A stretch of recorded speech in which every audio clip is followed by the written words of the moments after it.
Bonjour, bonsoir, tout dépend de votre position sur la planète Terre. Je vous dis que les bénédictions soient, restez toujours bénis parce que c'est ce qui est vrai, c'est ce que vous êtes. Aujourd'hui, sur notre édition de notre émission La Messe, entendez la métaphysique écarlate du sexe et de la sexualité pour l'éveil. Nous allons donc commencer progressivement à entrer dans les bonnes choses. Voilà. Je remercie les commentaires passés. Des personnes ont pensé que El Monsieur avait diminué sa joie ou son expression de sourire. Non, ce n'est pas le cas. Il faut reconnaître qu'à un moment donné, mon corps a été fatigué parce que je l'ai beaucoup malmené, je l'ai fait beaucoup travailler. Mais à chaque fois, je récupère assez rapidement et donc je suis là. Ne vous inquiétez pas, je suis l'incarnation même de la joie et ça ne manquera jamais dans mes vidéos, quelles que soient certaines impressions qui pourraient paraître. Alors, aujourd'hui, sans plus tarder, nous avons peu de temps. Nous allons donc aborder un élément très important de la métaphysique écarlate, de la métaphysique rouge, de la sexualité en général, si vous voulez. Il s'agit donc du regard. Il s'agit du regard, il s'agit des yeux.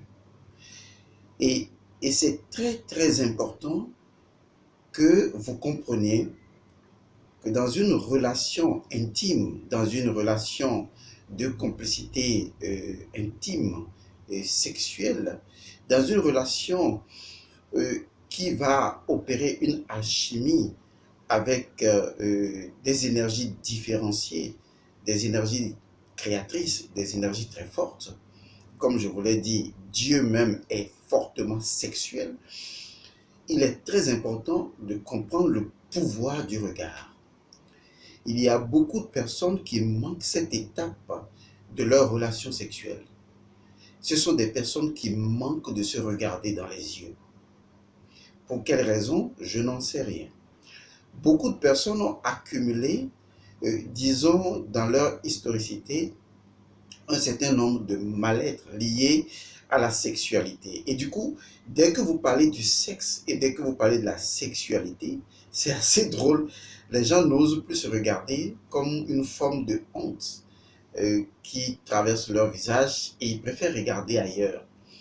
Vous serez en train de faire l'amour à une femme et pendant que vous regardez le nord, elle regarde le sud. Et ça, c'est extraordinairement dangereux. Vous allez remarquer qu'il y a des femmes qui préfèrent éteindre la lampe et faire l'amour dans l'obscurité parce que elles n'arrivent pas à vous regarder ou parce que l'homme n'arrive pas à vous regarder. Je ne parle pas de la forme du corps ou de la taille du pénis, on arrivera à tout ça. Vous allez voir que tous les pénis fonctionnent normalement. Mais je parle du fait que dans notre morale, je ne parle pas de l'éthique, je ferai la différence entre les deux. Dans notre morale, on nous a inculqué que le sexe, il faut en avoir honte. Et du coup, à un moment donné, lorsque vous êtes même légalement marié, pour faire du sexe, les personnes sont gênées de faire du sexe. Les personnes sont gênées de parler sexe, de communiquer sexe. Le mari n'arrive pas à dire à la femme, ton vagin n'est pas propre comme auparavant. Ou la femme n'arrive pas à dire à l'homme, bon, tu sais, les poils de ton testicule ou de ta poche testiculaire, ça me gêne lorsque je te fais la pipe. Et les poils rentrent dans ma bouche. La femme n'arrive pas à le dire. Ou peut-être que tu n'es pas assez propre. Et ça, c'est très gravissime lorsque vous n'arrivez pas à vous ouvrir en toute innocence. Je dis bien en toute innocence parce que, après tout, que vous reprochez-vous? Si ce n'est que ce que les gens vous avaient inculqué de par le passé. Sinon, qu'est-ce que vous vous reprochez réellement à propos du sexe? Lorsque vous êtes avec votre conjointe ou avec votre conjoint, c'est tout à fait normal d'exposer vos parties intimes et de permettre à l'autre de pouvoir les toucher. Moi, je me rappelle encore, quand on était tout petit, on était très adolescent, notre maman avait l'habitude de contrôler notre organe, enfin, à nous les garçons, elle avait l'habitude de contrôler notre organe génital. Parce que pour elle, c'était ce qu'on avait de plus précieux.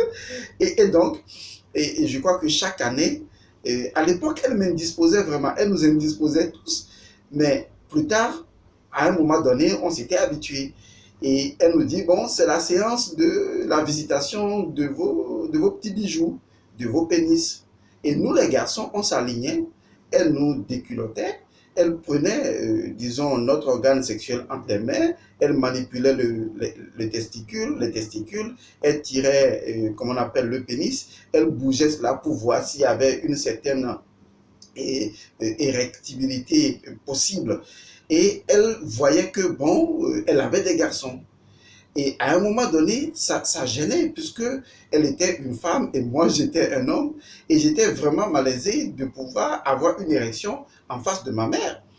Mais elle faisait son travail. Et son travail, c'était de veiller à ce que son enfant de 14 ans, son enfant de 15 ans, ce garçon dont il ne maîtrisait pas encore la vie sexuelle, parce qu'à l'époque, j'étais très ascétique. Je n'étais pas vraiment femme en toute réalité. Mon adolescence a été beaucoup plus passée dans la spiritualité, puisque déjà à l'âge de 13 ans, j'avais pu faire des voyages hors du corps et donc j'étais beaucoup plus concentré sur ce qui est spirituel. Et donc, je fuyais un peu les femmes, j'étais très timide à l'époque et ma mère, surtout en tant que garçon aîné, interprétait la chose, bon, à sa façon, comme si j'avais un problème. Et donc, elle testait nos organes, nos parties intimes. Et elle voyait que nous avions quand même ce qu'il fallait. Voilà. Elle voyait que, bon, pour certains, il était plus court que d'autres. Elle s'en rigolait. Mais aujourd'hui, je vous assure, je le fais avec mes garçons. Je veille à ce qu'ils possèdent des organes génitaux en forme. Autrement, vous ne saurez même pas que les garçons ont des problèmes à un moment donné. Encore, moi je n'ai que des garçons, ça s'entend. Alors, c'est pour vous dire que tant que nous n'enlevons pas cette honte-là, ou cette mascarade de honte qu'on nous a inculquée en matière de la sexualité, et nous avons du mal, même adultes, même avec notre femme, avec notre mari, nous avons la plupart du temps, bon, pour moi, vous avez du mal à exposer vos petits bijoux ou à demander à l'homme de vous raser les poils, et ça c'est possible, ou à demander à l'homme d'explorer votre clitoris et d'en voir comment ça se passe, ou d'explorer largement l'intérieur de votre vagin, ou que vous donnez votre organe sexuel à votre épouse, de pouvoir enlever les poils ou de pouvoir manipuler à sa façon à toute aise. Je crois que cela manque. Du coup, dans la vie sexuelle du couple, on remarque que même pour faire l'amour, les gens s'évitent du regard. C'est incroyable. C'est incroyable. Et on veut faire l'amour soit dans l'obscurité, soit de façon cachée, ou des gens mettent même la main au visage comme pour éviter de regarder. Et pourtant, le pouvoir du regard lors de la sexualité, eh bien, nous le dirons dans la prochaine édition. C'était une introduction. Je vous remercie et je vous fais de gros bisous. Que le sexe soit.